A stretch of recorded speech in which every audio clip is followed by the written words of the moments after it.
Hello and welcome to my channel. Thank you for joining me to where we keep everything simple. We keep God simple. Here it is again. I like to show where I'm at. Today's Bible verse or Bible study is no kidding. We're going to be reading in Genesis 18. Genesis chapter 18. The Lord appeared to him by the oaks of Mamre as he sat in the tent door in the heat of the day. He lifted up his eyes and looked and saw that 3 men stood opposite him.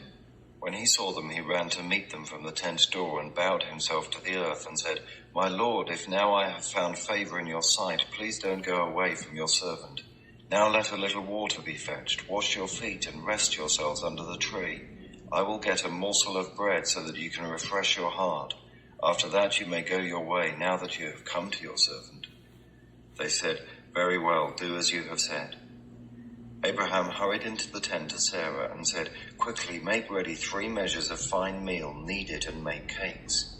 Abraham ran to the herd and fetched a tender and good calf and gave it to the servant.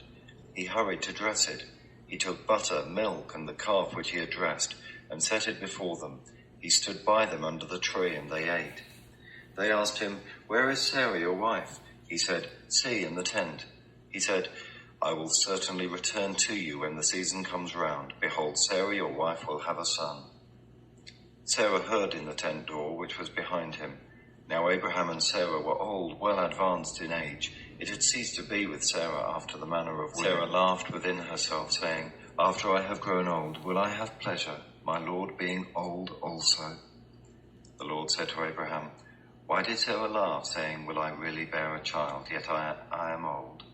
Is anything too hard for the Lord? At the set time I will return to you when the season comes round, and Sarah will have a son." Then Sarah denied, saying, "I didn't laugh," for she was afraid.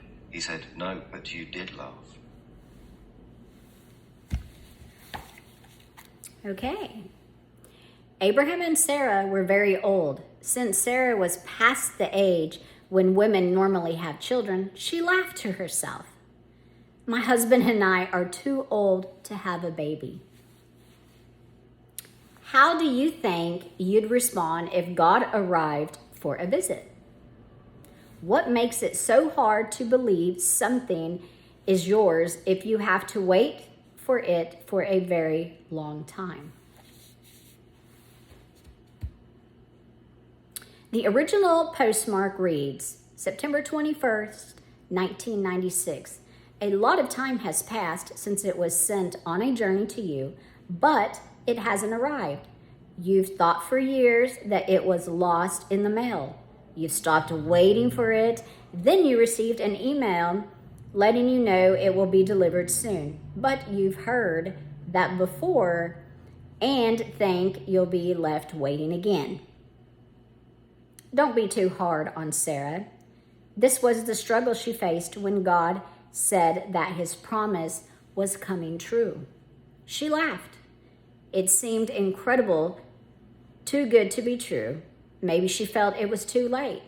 It certainly left her uncertain about what to believe. Feeling confused and conflicted is normal with uncertainty. Faith asks you to believe when you live in the middle of all things uncertain. Which is so true in our daily lives. Let's go into prayer. I can read your word and know that Sarah had a child. I can know an entire nation came from the birth of that child. I can even chalk it up to your promises. I have proof that you are good and answer prayers. I've read it, but Sarah lived it. She didn't have the benefit of knowing how things would turn out. She expressed human uncertainty. Help me with this truth to maintain the status of who trusts. Yes, Lord, we thank you for that. We really thank you for that. Also, as you go, make sure that you get your focus in your everyday life. Keep it simple, everybody. Just keep it simple. God first. Everything else needs to be second. It is that simple. Keep evil, from you. So every single day you do have a choice. You can either choose to take the good mark of God, or you can take the evil mark of Satan. That's a choice every single day whenever you get up. People keep talking about, again, the mark of the beast, and I talk about that. But yes, yeah, it is true. You have to accept a mark, and you will. So every day you must choose which mark you want upon your body, the good mark or the poison of evil, as to what you're going to get into your mind and your thoughts.